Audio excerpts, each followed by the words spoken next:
Lightsabers hum, they light up the night.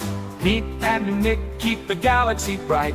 From Tatooine sands to indoor trees, they're bringing the news with galactic ease. ATGLive, we're blasting away, talking Star Wars every Thursday. Interviews, opinions, and all the lore. Hop on the Falcon, they're opening the door. From Vader's breath to Grogu's charms, theories and chats, they keep us disarmed. Around the galaxy tonight, Chris and Kelsey keeping it tight. They're breaking news like a Death Star blast, taking your calls and reading your chats. The greatest guests and what you need to know. Pete and Nick lead the Star Wars show. ATGLive, we're blasting away, talking Star Wars every Thursday. Interviews, opinions, and all the lore. Hop on the Falcon, they're opening the door. We're home. We're home. Pete's home. I'm home. Pete just got home like 16 seconds ago. Yeah. Welcome to ATGLive, your Thursday night home for Star Wars nonsense, Star Wars drinking games, Star Wars trivia questions. We really haven't done that in a long time, but we like to say everything Star Wars you want to find, you find it here on a Thursday night. Right. I am Nick Milkey.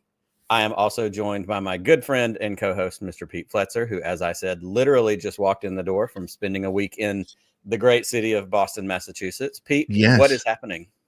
I don't know. I mean, it's weird. We went from having like a billion Star Wars stories last week to like having to dig to the bottom of the barrel to find some. But I think that's the way it's going to be for a while. And I think that's kind of like where, one of the things we want to talk about with our guests tonight is like, now what? Andor's gone, Andor's over. Like, what are we doing next? And I'm excited, and I do love that there are podcasts out there like, hey, we don't know what we're going to talk about. We do. Come on in every Thursday night and hang out with us. So, but as I said before, we do have a special show tonight. We are joined by Tim Barnes of the YubNub Podcast. We seem to rotate all three of those guys through, whether it's Greg Iwinski or Jim Fagan. Love those guys. Love their show. Love their perspective. And last time Tim was on, I just couldn't stop laughing. So we are in for a special, exciting treat tonight for sure. We are in for a treat. I'm always thrilled when any of the YubNub fellows join us. Before we get to Tim, we've got a couple of other important business items to get to, as we do most every single week. It is my turn to talk about all the ways that you can find us, pay for things. That I don't know. Maybe that's not how I want to say pay that. For us, if you go to pay for us. If you go to the sswnetwork.com, that is your one-stop shop for literally everything we do. News stories, new releases, video clips, audio clips that will also redirect you to YouTube. Everywhere on social media, we are at the SSW Network. More importantly, you can find our merchandise shop. It's in need of a little bit of refresh. Pete and I have been kicking around some ideas, but you can find t-shirts, some of the old favorites, glasses, flags, coffee mugs, you name it, something with a podcast no one's ever heard from. Buy it, send it to your friends.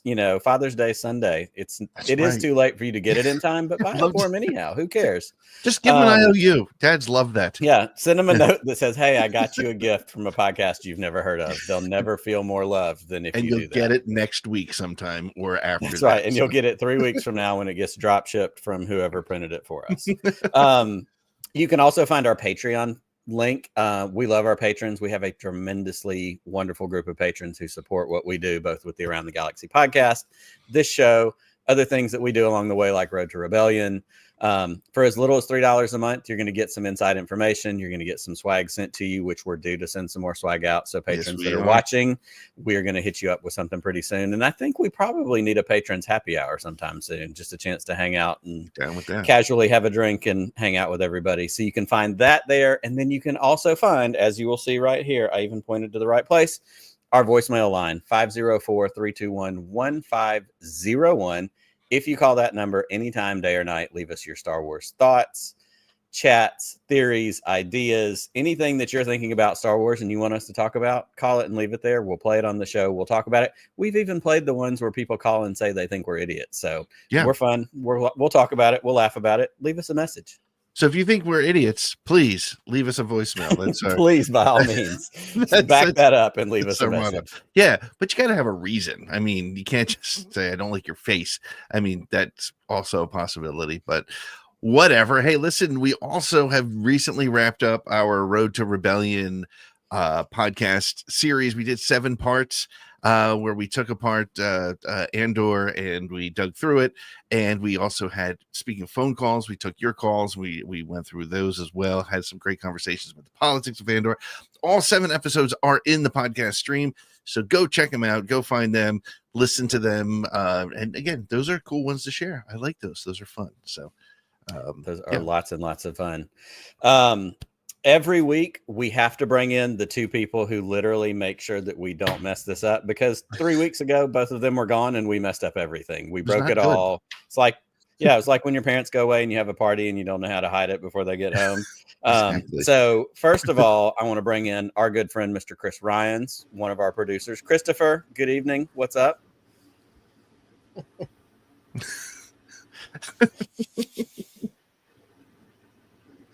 Pete. No, yes.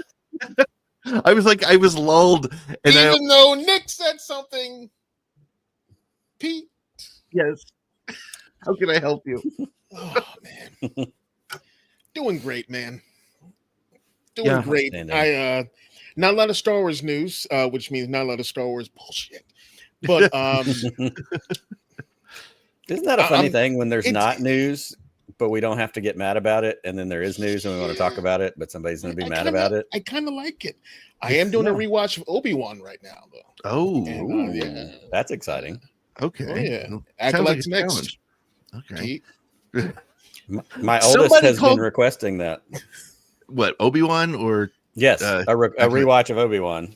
Somebody called me out on Twitter today. Somebody who follows me called me out on Twitter because somebody was like all pissed off about, I can't believe we're not getting a second season of Acolyte and you people got it canceled. And somebody was like, Pete Fletcher from ATGcast is not an anti-SJW and he doesn't like the Acolyte. I was like, it's true, but Pete, we talked about this last week for a second, right? When I said no Acolyte slander. I know in my presence, you're doing it right now. I'm sorry. Well, let's save me. Let's bring. We're gonna move on because we have another member of this team who also helps us out and makes sure that we do things the right way. Kelsey Puckett is here. Kelsey, how are you this evening? Doing a little bit better than last week. You know, I had time to write my own stories, so like I can't get angry at Pete. Like I don't know. Well, you can. I mean, you can just for fun. There's definitely still time. I mean, I might start you in like negative 100 points tonight, but that's okay. I might have to like really work my way out of that hole for sure. So maybe. You absolutely have to work your way out. Well, we are excited. We have a fantastic show. We're glad both of you are here. We know y'all are going to keep things running smoothly in the background, making sure everybody's where they're supposed to be. Cameras are right, videos are played, all that good stuff. And then we're going to see you in a little bit when it's time to go around the galaxy for our favorite news game fake points situation. So thank y'all for being here, and we will see both of you sometime very soon. All right.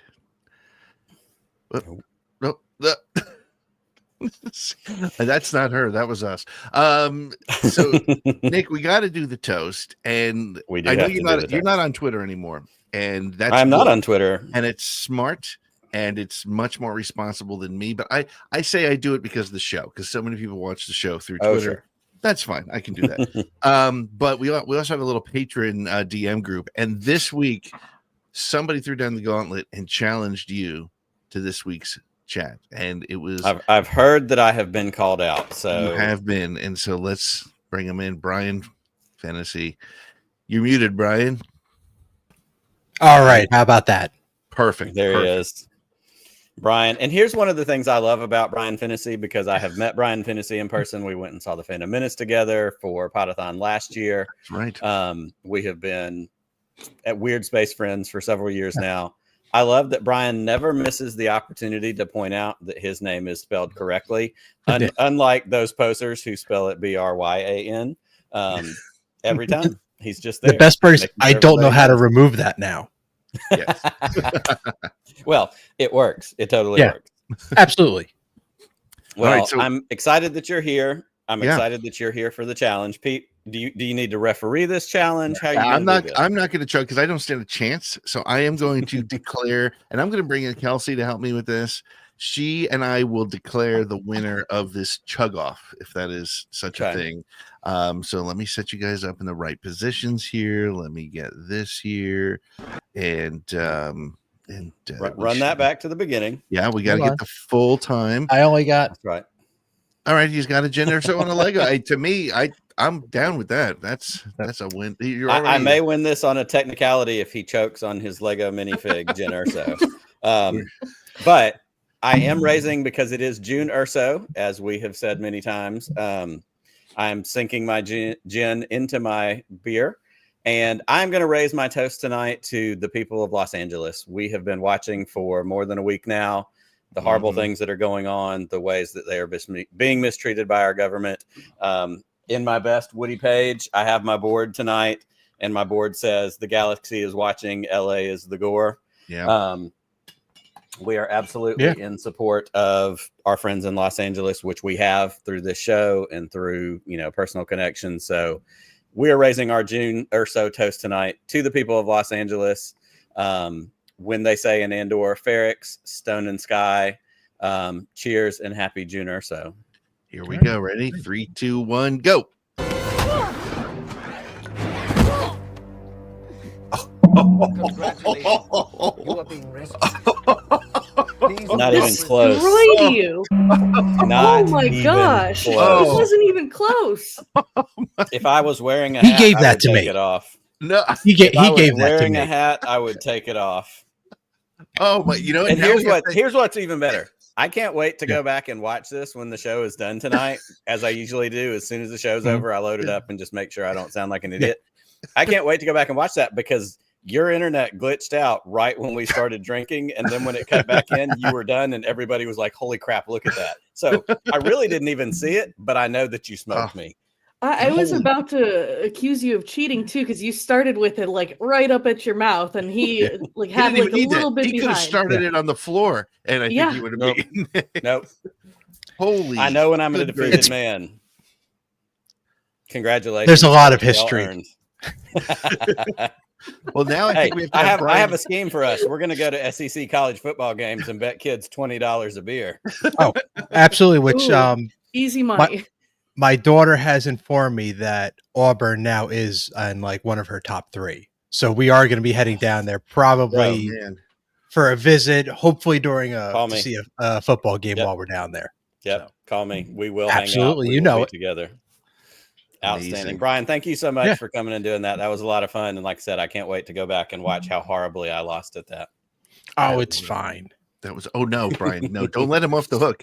Because now we're gonna have you go against Corey, and that's gonna be all right. Now here's the thing: Corey spills a lot. Corey's got he's very into it. He's got a little spillage, but I'm pretty sure Brian is a very professional drinker. No, that was good. That was nice and clean. It was perfect. Well done. Well, I think we're probably not used to the beard caught a little bit, but yeah, that's okay. That's okay. Yeah. That's all right. It's part of the deal.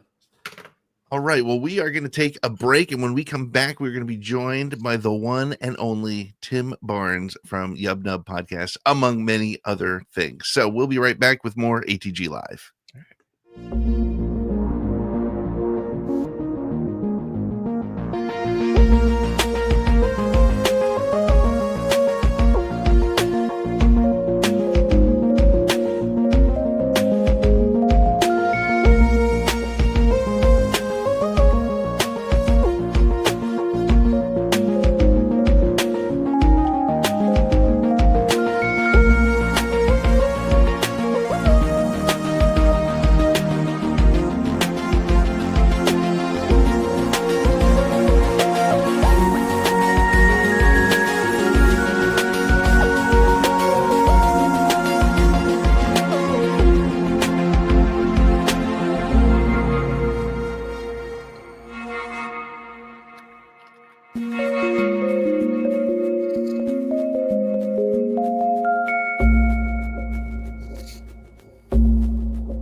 Yes, that is right. ATG Cast is brought to you by Broaxium. Go to broaxiumoutpost.com. Use the code ATG10 for 10% off your first order. You're going to buy this stuff anyway. Buy it from Chris on the show. And I can't even think of a reason not to. I'm trying to, there's no reason, is there? It's not me, right? I mean, I can't think of it. Anyway. Yeah, it works. It's right. And so just buy it from Chris. Go get some stuff. Hey, you know what? Summer's coming. You had a rough spring, a rough winter. You've earned it. Go buy yourself some Star Wars stuff from Chris. So treat yourself.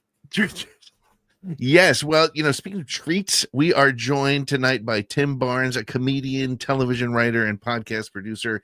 He's created the Comedy Central animated web series called Maurice on Mars, wrote for the Nickelodeon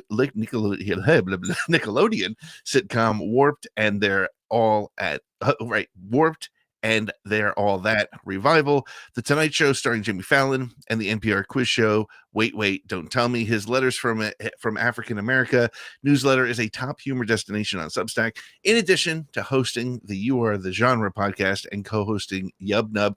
He's also developed and produced many, many others. Please welcome back to the show, Tim Barnes. Well, can you hear me? Yes, we yes. can. Okay, good to know. I think we're all having some interesting technical difficulties today, so I've been scrambling. I went from my laptop to my iPad. I think, Nick, you briefly cloned yourself. Am I the only person? I don't know what happened. Yeah, okay. I saw two versions of you at one point. Really? But I'm very, okay. I'm very happy to be here. I think it's like one of those hazy holograms that you get on occasion in the Star Wars galaxy. It's actually really appropriate, and also. I think you guys could back me up on this because we're both gentlemen of a similar age. I feel like we've reached the point in our modern technology where things like, hey, it's storming outside should not be the thing that messes up my internet, but it's very rumbly and thundery where I am. But my internet has been garbage since this show started tonight. So I don't know what's going on. There's something, my conspiracy theory brain is constantly moving forward. So I'm not even going to dive into that. Well, it's the cloud seeding. It's clearly the cloud seeding for sure. Yeah.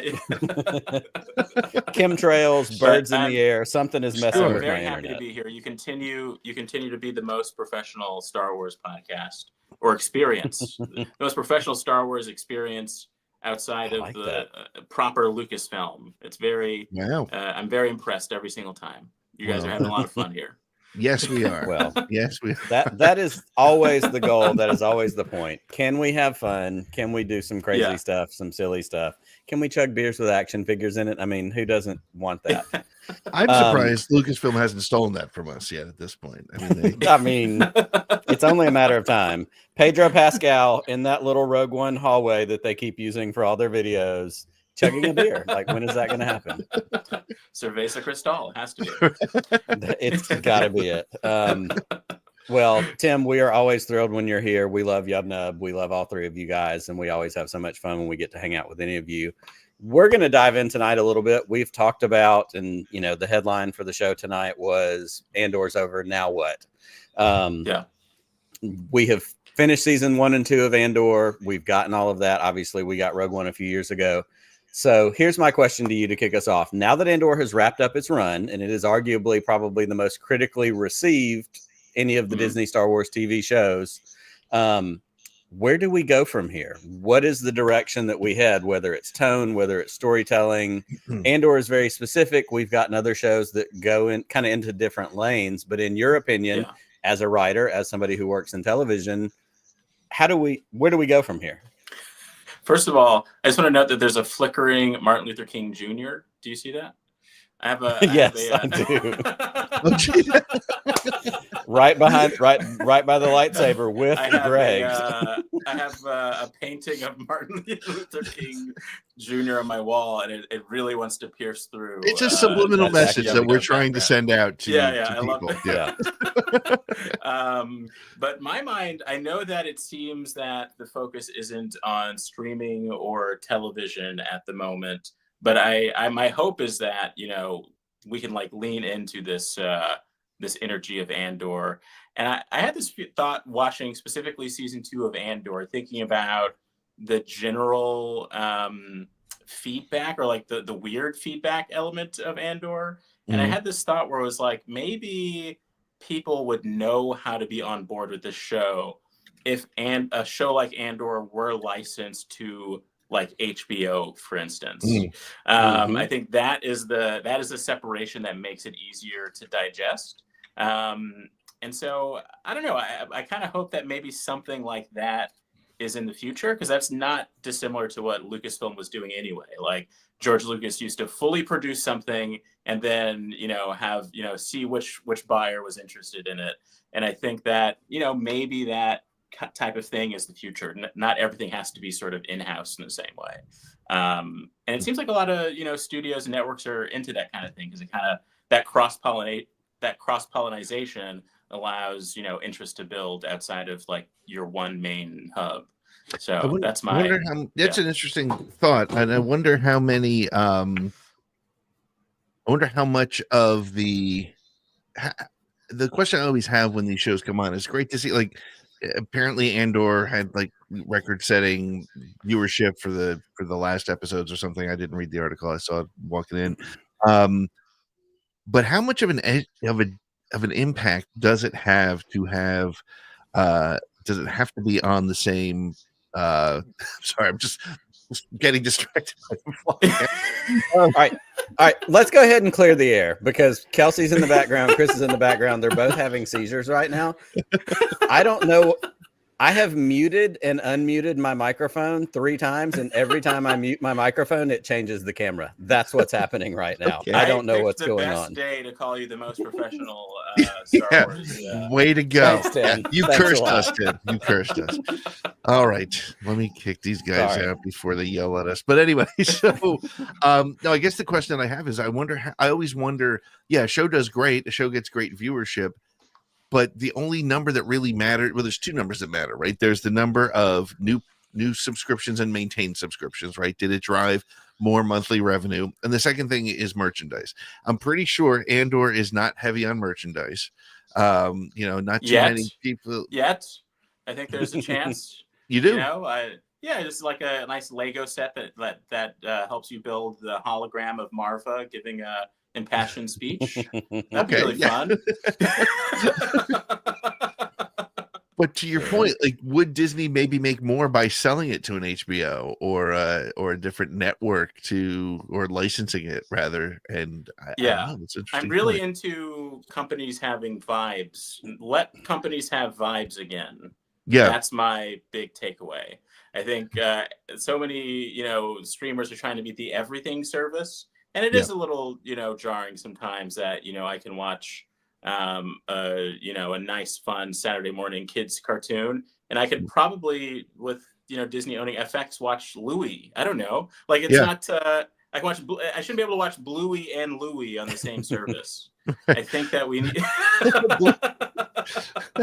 Well, it's interesting because, like, with Hulu, like, why not throw it on Hulu, right? Because not everybody who has Hulu has Disney Plus. Go watch it on Hulu. It's a Hulu type show, right? It's a little bit edgy. It's a little bit. Yeah.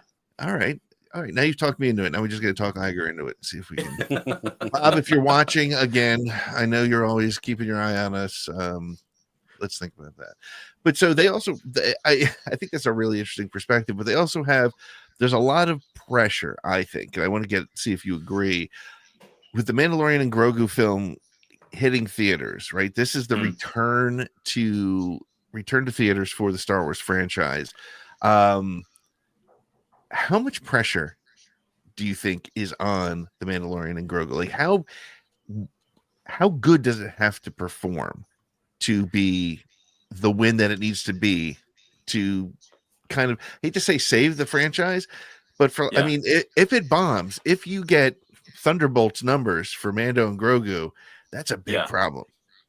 It certainly is more pressure than any other standalone Star Wars movie because of how much time there's been. Like, this is hopefully setting the standard for us not necessarily needing some sort of a Skywalker trilogy. Like, maybe we can just have sort of one-offs.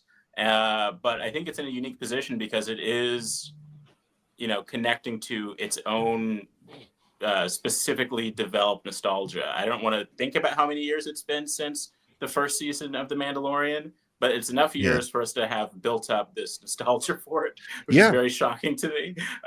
So it's like an introduction. It's like a reintroduction for some people. I'm sure for a number of people, this might be their intro to the Mando universe, and they'll start watching the show afterwards. It's the biggest, and this will kind of define this next stage of Star Wars, where there's going to be that Ahsoka movie as well, right? So there will be numerous live action Star Wars films that have origins in live action television. And that's new territory for us. And I think that they'll kind of like take a look at what happens with the Mandalorian movie and construct things around that. But also maybe it's a good litmus test before they make before the Rey, trilogy comes out, to see how people feel about a number of things, how people feel about this era of the Star Wars timeline in general. It'll be a big deal. I also feel like they're going to be watching July when Jurassic Park, Superman, and Fantastic Four all hit, and see if there's still a demand for genre movies, right? Because we don't know why Thunderbolts failed, or I hate to say failed because people say Solo failed. It didn't totally fail, but the impact of a July like that could also they're certainly going to be watching it closely, to say the least. So well, and I want to chime in right behind this, and it kind of leads into my next question. That comment that Brian just made, he said everyone knows Baby Yoda, not everyone knows the Mandalorian story. Right. With Andor raising the bar in terms of political commentary, kind of this grounded in quote unquote a real world. It wasn't Jedi, it wasn't lightsabers, it wasn't a lot of the more traditional Star Wars stuff. Can a film that is centered on a very wide audience, centric, something like Baby Yoda? I've said a million times, my mother, who's almost 70, watches the Mandalorian or watches the Mandalorian because Baby Yoda is cute. She doesn't give a crap about any other Star Wars. Can it hit kind of that similar mark for Star Wars fans while also appealing to a broader audience? Is that something? Can those two things mesh together? The more I think about it, the more I don't know, because I'm starting to remember how sort of standalone-ish the Mandalorian and Grogu's story seemed at first, but how progressively intertwined it is with the sequel trilogy and the mystery about Snoke and all the stuff like that. So now, I don't know what the ultimate mission of this movie will be. Will it be sort of a standalone adventure, or will it have, Moff Gideon and all? Like, will it be a pivotal point in this like grander puzzle? I think in that way, I do not know how to expect, and I have no concept of how people will react to it, and that is kind of exciting. Like it is potentially going to do both, and if it can do both of those things very well, like be a really fun adventure with a beginning, middle, and end that maybe you doesn't end on the cliffhanger of any sort, but then also maybe explain some of the Snoke mystery that's made people a little frustrated. In live action. So and it's interesting too, because I think there's so much expect. So like I always talk about when we went to see Rise of Skywalker, I think it was Rise of Skywalker, because that was when Mando season 1 was ending right at that time. And I remember my sister-in-law, who doesn't watch Star Wars but always came with us to the Star Wars movies with her son. It was like a Christmas time thing, is what we did. We walked out of the movie, she said, I thought there was a Baby Yoda in this. And so, as Brian Fennessy was saying before in the chat, like everybody knows who Baby Yoda is. So people are going to go and be like, oh, that's what everybody's talking about. That's what's on the shirt I've been wearing for 3 years. I had no idea what it was. But to your point, it's really interesting. I think they have to be really careful. And I think this goes to the question from last week about who's going to take over for Kathleen Kennedy. I don't want this to be a setup for the next piece of lore. Like, I think they need to be mindful of lore movies versus just good movies, right? And I think Andor was great for setting up lore if you wanted it to, but if all you cared about was how the rebellion came to be, great for that too. And when it ended, and you were fine with where it ended, and it wasn't setting up, the adventures of Bix and B2 Emo, right? It was just its own thing. And I think that's where they need to be more focused. So yeah, I don't know. I'm thinking a lot about how Ryan Coogler says there's not going to be a sequel to Sinners, and we'll see how true that is after that 25-year embargo goes up and he has the full rights to his own movie. But it is one of those movies where it has an ending, and I'm often daydreaming about what a sequel could be. It has so much sequel potential in its own way, but it is exciting to know that he has no interest in that. And so it kind of takes me back to what Star Wars was for a long time, where fans had a lot of time to just daydream and talk to their friends and kind of fantasize about what is happening with their favorite characters. And I think that's a great thing to kind of bring back, because we need some time to breathe now. We get so inundated with too many things. Yeah. I guess the last question I want to ask you, and then I think Nick has one for you before we go to our next segment, but let me put it this way. Do you think it was too safe of a move to take season 4 of Mandalorian and turn it into a movie? Or do you think it was the right move based on the fact that of the popularity of this little green dude that is, you can't throw a cat on the street without hitting somebody wearing a Baby Yoda shirt still to this day? That is a tough question, because I think I am in the camp of people who just I really want Star Wars and a lot of other franchises to figure out how to make longer seasons of episodic television. And in a number of ways, and we've talked about this on Yub Nub, when I finally watched the Rebels animated series, I was like, this is the best example of that, actually. And I think that there is a way to do this with live action, and I don't know why it hasn't been done necessarily. Right. But Jon Favreau is a very talented filmmaker. He makes films, and so I've always considered, and what I appreciated about that first batch of groundbreaking Disney Star Wars live action television is that it did seem like an incubator of sorts. I love seeing those roundtable discussions with all the filmmakers that got together to make those first few seasons, and it felt like experimenting. It felt to me like the Star Wars version of what American Zoetrope was meant to be.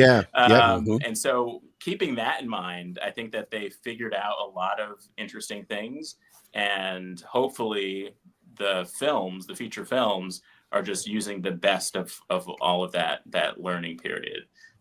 So I have equal amounts of faith and equal amounts of a little bit of concern, but I'm excited to see what comes out. The trailer really has. The trailer is going to be a very big deal when it comes out. Yeah. Yep, for sure. Yeah, and just like Matt said, it's been 6.5 years since we've had a Star Wars movie. It's by the time it comes out, obviously, Rise of Skywalker was 2019. 6.5 years by the time we get to next year, whenever this movie comes out. Yeah, and there will be children who were born when the Rise of Skywalker came out who are old enough to go see this movie. Exactly. Yeah, who were stuck in quarantine watching these shows, and now they're finally, all the variations. They get to get out and go to a theater.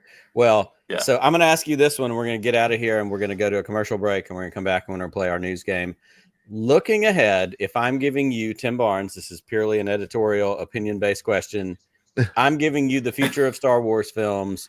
Do you put it more in films like The Mandalorian Grogu with familiar characters, or do you lean more into bold kind of genre defying stories like Andor? If you're in charge, if you're the Kathy Kennedy replacement, where are you putting your energy and efforts for Star Wars and Lucasfilm going forward? I would go for the bold genre stuff, just because I don't think that people will blame you to a certain degree with that. And to a large extent, that's what they've done with the live action Star Wars TV shows. But I think it's a very worthy endeavor, because you can just kind of test the waters of that. And I think that there is just like a fear of what you can do outside of the confines of the Joseph Campbell type Arthurian story. And so just having little things where you kind of nudge and you poke around.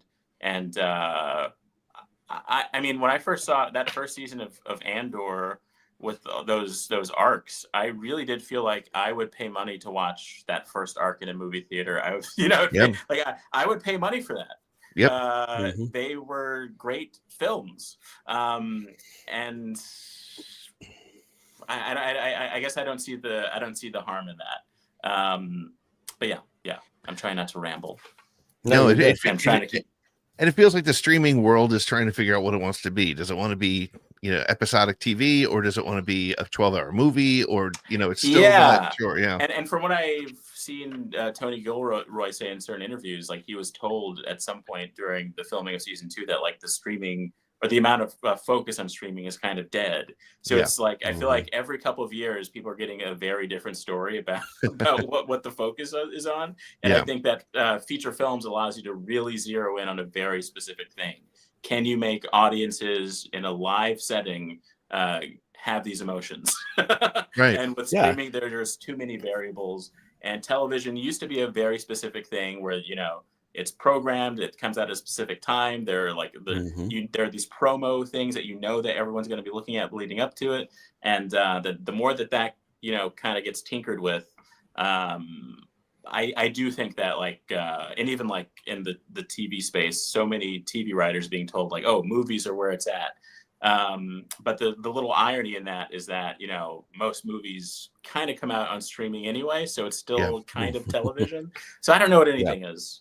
Well, and that was going to be the point that I wanted to make is the lines are so blurred, because when I was growing up in the 80s and 90s, HBO was where you watched movies, but now you get shows on HBO, but also you have Netflix and you have somebody like Rian Johnson who's making the Glass Onion movies, and those are movies and they're directly for Netflix. These aren't theater movies unless there's like a special New York, premiere kind of thing.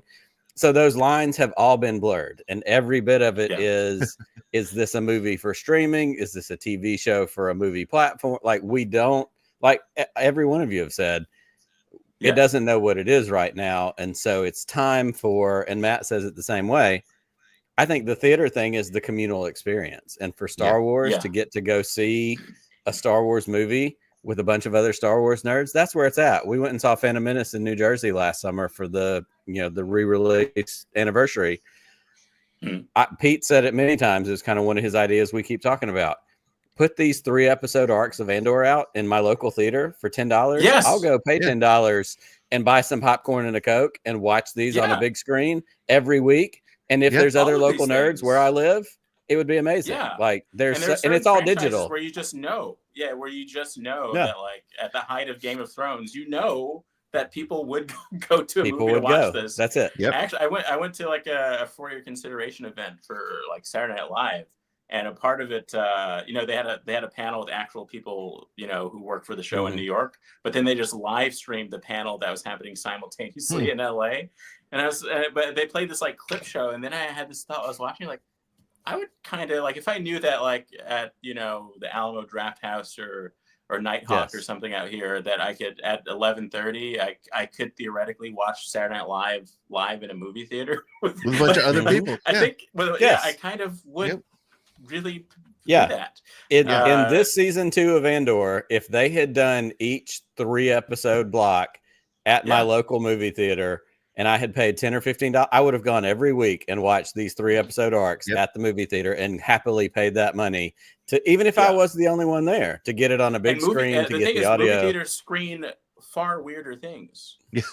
Far weirder things. Yes, this is true. That's it. Well, speaking of far weirder things, why don't we take a break, and then when we come back, we're going to take a look at the news of the week and our fun little way of doing it, ripping off with nothing but love around the horn. But we're going to take a quick break, and when we come back, we'll be back with more ATGLive and Tim Barnes.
Welcome to the segment where our producer, Kelsey, clearly the most powerful being in the galaxy, selects this week's most overhyped Star Wars news from our website and forces a panel of organic life forms to argue about it. Loudly.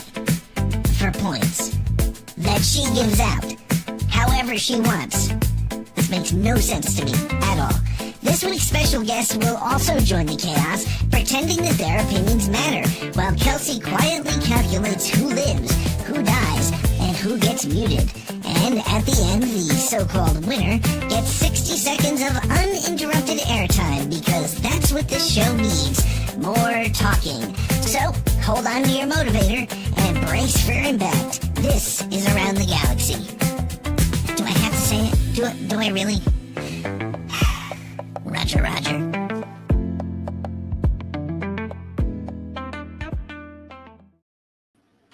We did it. We're back. Kelsey. Hey. All right. Well, I did promise you that I was going to start you in the negatives. Just, like...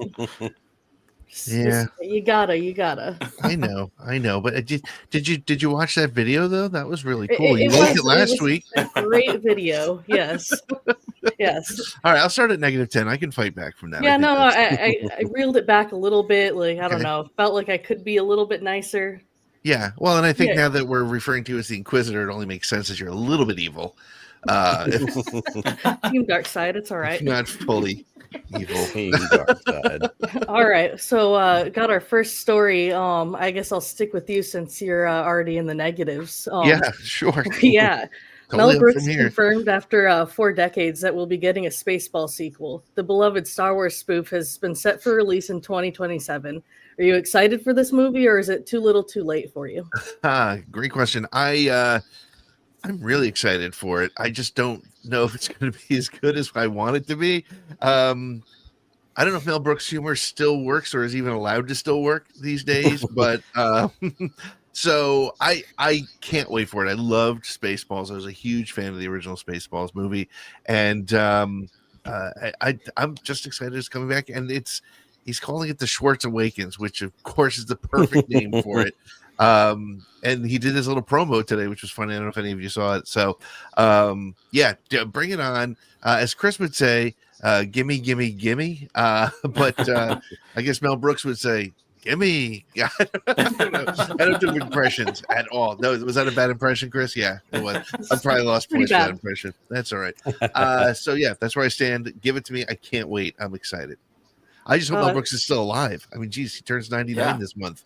So definitely up there. Yeah. Speaking of Chris, I saw you warming up in the intro video, so I'll throw this one to you. Mel Brooks is going to outlive us all. This I hope so. He is like forever.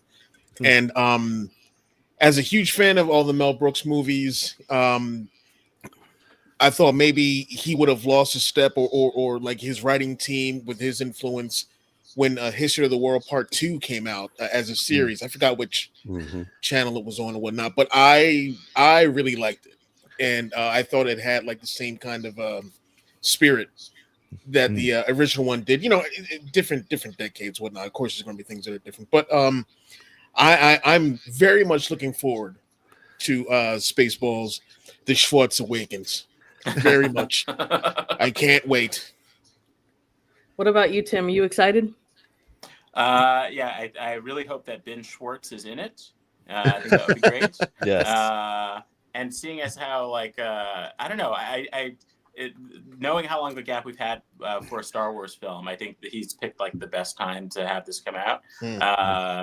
And I don't know, I think it would be the perfect sort of Mel Brooks joke if this is his last movie. You know what I mean? Like, if somehow, I mean, I do want him to live forever. He's the 1,000-year-old man or whatever. But if somehow the zeitgeist of this film gets wrapped up into all kinds of other stuff, that is the best way to honor Mel Brooks.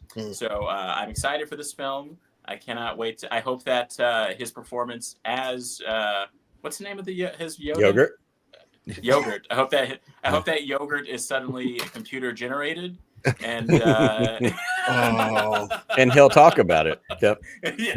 Puppet yogurt and versus CG. Oh, they will have baby yogurt. Oh no. It just writes itself. Yeah. Yogurt. Nick, do you have any thoughts? I definitely have thoughts. I also have loved Spaceballs for many, many years. I just watched it a couple weeks ago. Actually, it's on HBO Max or whatever it's going to be called here in another week or two when they change the name again. It's there. You can watch it and it holds up. It's funny. Now, you mentioned at the top of this, I think Pete said it. Mel Brooks is a fantastic talent. The comedy. You can't make Blazing Saddles again. I love Blazing Saddles. You can't make Blazing Saddles again. There's so much in there, but also Mel Brooks is smart and he spent a lot of time, and you see it when you see those YouTube videos when he's hanging out, with younger comedians and people who are getting to be, a part of, Josh Gad's a part of writing this. There's these other folks that are connected to it that is going to kind of help shepherd his style of comedy into what this movie is going to be. I think that's really, really exciting. I think I agree also with Pete. What are we going to get? I don't want it to be the Coming to America sequel because that was not as good as we wanted it to be, in my opinion. That's a personal opinion. Sorry. If you liked it, great. More power to you. And my other thing is just Mel Brooks is going to be 99 at the end of this month. Let's go ahead and shoot that man's scenes as soon as we can, please. Yeah, do them now. Please. Well, we're gonna digitally scan his whole body so that he's preserved, and we Right. can drop it. Yeah, into we any have movie to. that we want. Yeah, we have to. Walt Disney style, whatever we need to do, keep Mel Brooks connected to all of this. The irony of a Jewish guy getting the Walt Disney sort of experience. Sorry, did I go too far on that one? No, I'll give you some points. All right, I'll take some. There you go. Well, But that the thing was about it is morbid. that, but there is so much Star Wars to poke fun of since the original version of this movie. Like, it is pretty wild how much he can make fun of the prequels, he can make fun of the sequels, he can make fun of the TV shows. It's nuts. So I cannot wait to see what they decide to. And I also love that we sometimes forget, but when you go back and you kind of do a little deep dive, like George Lucas loved what Mel Brooks did with Spaceballs. And like, there was that kind of initial, like, is this going to be okay? And George Lucas, for as weird as he is and as silly as he is, like, has a great sense of humor. Like the stuff that he loved with Robot Chicken and, like he got into it and he dug it. And like, he was like, oh yeah, make this joke. Like, please go ahead and do it. So there's also always that underlying, like, Mel Brooks has been given the pass to be like, yeah, have at it. Go for it. Yeah. Nick, I will say when you said George Lucas has a great sense of humor, the first thing that I thought of was the "Squeeze Me" meme, where it's like George Lucas thinks this is hilarious. It's terrible. All right. Well, I'll stick with you, Nick. So one of the most memorable moments in Andor was with Kino Loy at the end of the prison escape. Actor Andy Serkis addressed the fate of his character in a recent interview and said it was best left ambiguous. Do you agree with the actor's sentiments, or would you rather preferred to see him in season 2?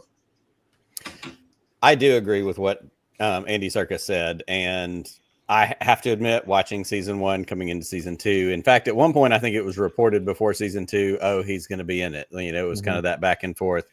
Rumors, nothing never necessarily confirmed. But I wholeheartedly agree with what Tony Gilroy said, which is it takes some of the magic out of that power. It takes the power out of that moment if he shows back up. Just recently, in the last couple of weeks, I got my wife, who is the non-Star Warsiest person that any of us know, to watch seasons 1 and 2 of Andor, and she really enjoyed it. And after that episode, she was like, he's going to be back. And like at the end, when we finished season 2, she was like, hey, that guy didn't come back. So it worked. Yeah. And she even kind of agreed. She was like, I'm kind of glad he didn't come back. So I think it was the right decision. I wholeheartedly support what they ultimately ended up doing with that. What do you think, Chris? He's dead. He's dead. He's gonna go back and he's gonna maybe run shit for a little bit as far as in the prison goes, but then there's gonna be follow up. There's gonna be Imperial follow up at some point. They're coming back. He's dead. He's either dead in the water or dead in the hallway there. Yeah. He slipped into a pool. That was it. He can't swim. Trust me. Got it. Fair enough. Tim, what do you think? He's Snoke. He's Snoke. They clearly see how much of an effective leader and speaker he is, and then they put him in a jar and they turn him into they pickle him for a bit and he becomes Snoke. Get in there. Get in there. Shut up. Snoke. Get in the jar. That's hilarious. A t-shirt with some version of Andy Serkis in a jar that says "They pickle him" has to happen now. And he's just like, ugh. Yeah, exactly. In a jar, they pickle him. That's it. Pickled Snoke. Pickled Snoke. You have a better theory than this? I can't compete with either one of those theories. And I hate to do it because I want to be controversial, but I totally agree. I think if he came back, it would have completely killed that moment, because that was such a it was a heartbreak. And after all they did, and they got to that very last step, and I do agree with Chris. The problem is he shouldn't come back, because it's not because I don't want to see that he survived when he jumped out and he's doing something in the rebellion now. No, he either died trying to swim or died trying to hide after he couldn't swim, and the Empire came in. The Empire probably came in and blew that place up, actually, is probably what happened. And then they built, because I think, isn't Dedra, didn't they say she's on Narkina 4 or something like that? I think I read that somewhere. So she's in a different Narkina prison. So they probably blew it up and said, screw that, we'll start again. Although we could have seen, remember those two giant puppety looking Muppet guys that Melshi? Yes. It would have been fun to see him living in a cave with those guys, and just like it's like it becomes a buddy show on they're just trying to find. I'd watch it. But no, Kino's dead, and sorry, it's over. Yeah. Clearly very upset about it. Got you out of the negatives at least. Well done, Peter. Nice. All right. So a rare collection of Lucasfilm memorabilia is hitting the auction block in July, including an X-Wing miniature flown by Luke, screen-used snowspeeder owned by Carrie Fisher, and an Indiana Jones bullwhip gifted by Harrison Ford to the royal family. If you guys had unlimited funds for this auction, which item are you bidding on and why? Chris? Yes. Is that all of them? Wrap them up. My car's that way. Let's go. Put them in. Yeah, give me all that stuff, and then I will ship the whip to Nick, because I know that's his guy. But yeah, that's awesome. If I had to pick one, give me the X-Wing for sure. If Vader's lightsaber was not there. Fair enough. Good one. What do you think, Nick? Well, in what I'm sure is going to be a very controversial decision. We've got it right here. 1989 Last Crusade, Pepsi Cola promotion with Indiana Jones, Stetson fedora. I mean, it's Indiana Jones, and I could take any of this. I love, every other year, Prop Store does that huge auction where they put out the calendar, and it's, all the different things. It's from Blade Runner, it's from Star Wars, it's from Indy, it's from Predator, everything that we have all watched over all these years. Being at Star Wars Celebration in Orlando when we were in Anaheim, to see those booths and they bring all that stuff out, like, this is truly, this is movie history. Every bit of it is a win. I can't afford a single bit of it, but I have the softest of soft spots for Indiana Jones and for Star Wars. So like Chris, I can't go wrong with any of it. Load it all up into my car. It's the meme with the guy with the card, take my money now, whatever it is. But I'm a dedicated indie guy, so that's what I need. They're saying that whip's going to go for between $250,000 and $500,000. $500,000. It's incredible. Damn. Yep. It is the hero whip with the belt, with the holder. It's just insane. What about you, Tim? So let me get this straight. This whip was gifted to the royal family. Does that mean that the royal family is selling this? So apparently it was gifted to Princess Diana. Yes. Hard times. Only Meghan Markle would stop spending so much money. I wanted to take all whips away from the royal family, so I will be going for the whip.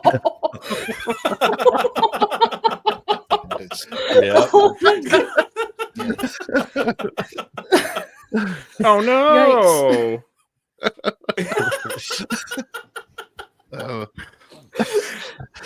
There's always at least one great clip from Tim Barnes on the show.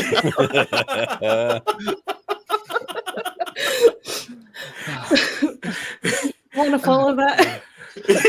I don't want to follow it, but because I had like a real answer, but you're taking the whip, right?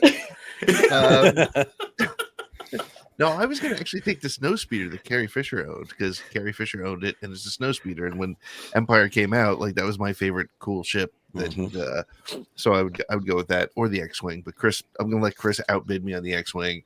As long as you guys let me get that snowspeeder, I think we'll be in good shape. One trade? Yeah, we get like 6 months here, 6 months there, and go back and forth. I love it. All right, we're good. We got this figured. All right, moving on. That was so good. So you will try. Fighting my way through it. All right. So Mia Goth has joined the upcoming Sean Levy project Starfighter as one of the primary villains. Known primarily for her roles in A24 movies such as Pearl and X, what do you think of the actress joining the cast of a Star Wars film? Tim? I mean this with no malice, but I have no I even looked Mia Goth up, and I don't think I don't know who this is. So I think she'll pop up and she'll be an interesting character. I hope to learn more about who she is. But is there a reason that I would have like any other opinion about this? I mean, just for like a little bit of context, those A24 movies, I think she plays like a porn actress, so it's an interesting casting. Well, I think I'm the type of person that they're hoping is like, an actress is in this movie. I'm willing to bet a large portion of Star Wars fans will like. I mean, they're mostly kids, right? So we'll be like, a person in this movie. But now I have to check out these films. we go from whips to this. All right.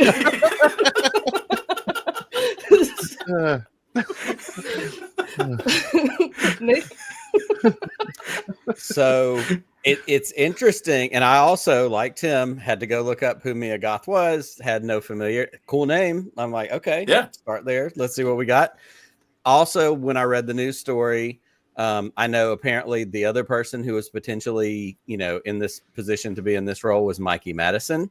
Also played a sex worker in the movie Honora, which was, a big part of the Oscars, this last year.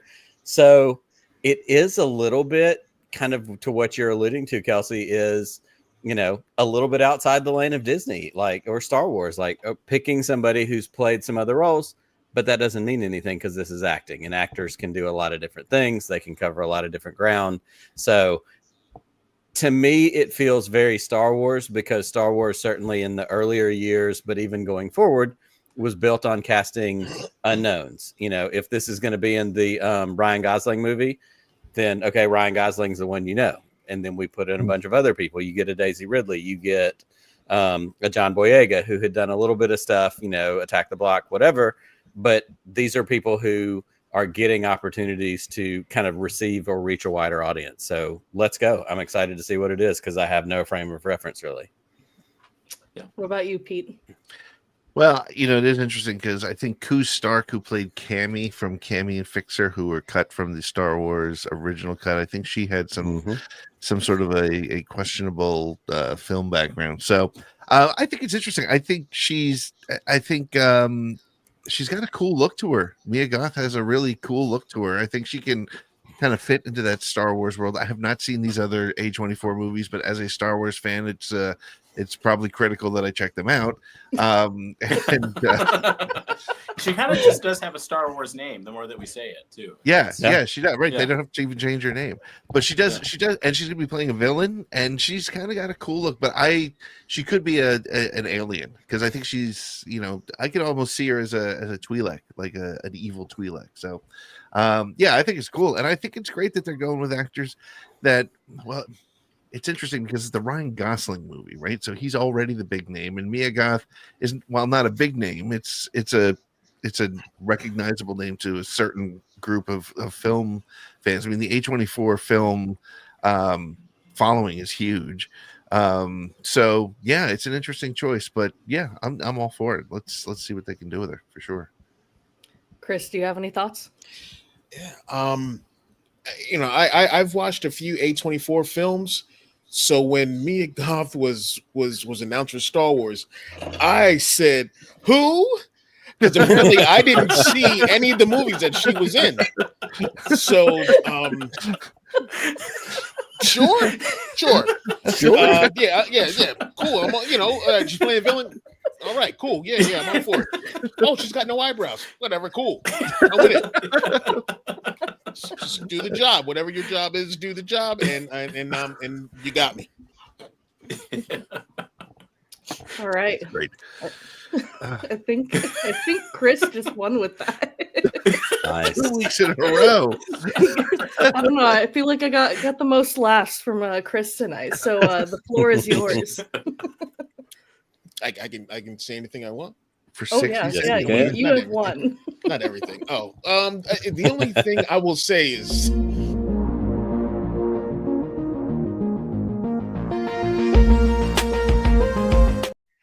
that's about it.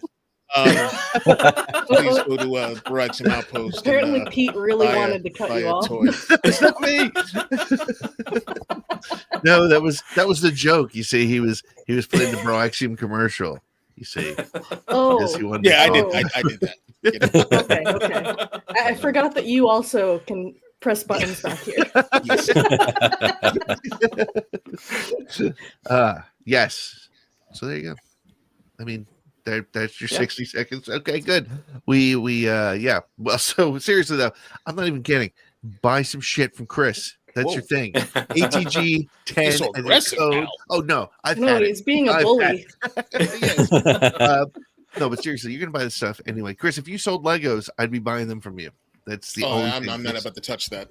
That's no, you don't want to get. I mean, I'm sure the licensing and they probably make you stock all kinds of stuff and yeah. There'd be like an $8 billion minimum for orders. Yeah. Like I looked into starting a guitar store, and then I found out that Fender required you to keep $100,000 worth of guitars at the store. And I'm like, no, I'm not going to do that. So anyway, buy your stuff from Broaxium. And Tim, thank you so much for joining us tonight, man. Thank you for having me. This is so much fun. You're always welcome to come and hang out with us whenever, if Yub Nub is taking too long to do the next episode and you're like, I got Star Wars stuff to say. I'm calling Nick and Pete. Well, we did just in honor of the Andor season 2 release schedule. We released 3 episodes at once covering all of Andor season 2. Very good. So you can engage with that however you like. Same way you did with Andor season 2. You don't have to listen to it all at once. Right. Listen to 3 episodes, talk about it with your friends. Come back to us. What was your big takeaway though from Andor? I loved it. Yeah. I even started watching a little bit of Rogue One afterwards, and it is a little jarring seeing how the aging issue. But outside of that, it was absolutely fantastic. Like I'm trying to figure out how I will go about rewatching Andor. I don't know when it will happen, or you know what I mean, because there's so many things. Yeah. But I know that I want to. Like, I want to watch this on a semi-regular, like a yearly kind of basis. Yeah. Yeah. I think my favorite part of Andor being out and about is all the Diego Luna interviews, because I've decided that he has the best voice, and watching his interviews and the way he speaks, his accent is so awesome. I just love it. And I saw Alan Tudyk do a little impression of him, and it was freaking hilarious. So, and as we went over earlier in the show, I don't do impressions well, so I'm not going to try it. But yeah, give me more Diego talking about anything. So I think that's good. Nick, well, no, Tim, tell people where we can find you. Tell us the addresses and the whatnots where we can keep up with Tim Barnes. Oh yeah, you can find everything at timbarnescomedy.com. I got everything. I got links to all my stuff there. That's, you know, that old George Carlin joke, a place for my stuff. That's what timbarnescomedy.com is. Awesome. It's a place for all the stuff that I do. So go there. Go there, check it out. And no, I think you should. And then, you know, go over to proactionoutpost.com, buy some stuff, and then but yeah. So Nick, who do we have next week on the show? So I'm really excited for next week. We have, and if I place this image, there we go. We have a band coming on next week, and you and I are musicians, Pete. This is a band called the 3POs, and you can go look them up on Facebook, on Bandcamp, wherever you look up music. They write parody Star Wars songs. They sent us some music ahead of time that we were going to try and promo, but they are legit parodies of Stacy's Mom. I forget what the other two Whip It by Devo, but it's Wicket. You know, there's Stacy's Mom is Obi-Wan. Like, they're really fun songs, but we couldn't play them tonight because we were afraid we'd get dinged by YouTube for the music. They also have some original music you can find on Bandcamp. So we're excited to hang out with the members of the 3POs next Thursday night and talk about music and their love of Star Wars, which is something that we both have. And I know that the rest of us all love music as well. Absolutely. Well, awesome. Great. Well, thank you everybody for joining us tonight on this Thursday night. We'll see you again next Thursday, where we will, we'll play our news game again. We'll say things that are inappropriate. We'll probably border on getting canceled every week as we do. It's going to happen. It's just going to happen. I don't know how we're going to avoid it, but make sure to go check out YubNub and Tim Barnes Comedy. Go to Broaxium Outpost and follow Kelsey. Kelsey, where are you on social media, by the way? Just so people can follow just that. On Instagram. I told you I deleted my Twitter. Okay. Yes. You and Nick were the intelligent ones. Tim, are you still on Twitter? I'm not. I don't log on, but it's still there if you want to go there. So that handles Tim Barnes 451, the temperature, which jokes burn, but I'm also on Blue Sky. Okay, good. Awesome. Well, Nick, this has been a lot of fun, as it is every week, my friend. I'm really glad we got to get together and do this, but may the Force be with you. Always. Just one more round, friend, then homeward bound, friend. Don't forget me in your dreams. Just one more song, friend, and then so long, friend. The nights get shorter, it seems. Just one more rhyme, friend. Yes, it's a crime, friend.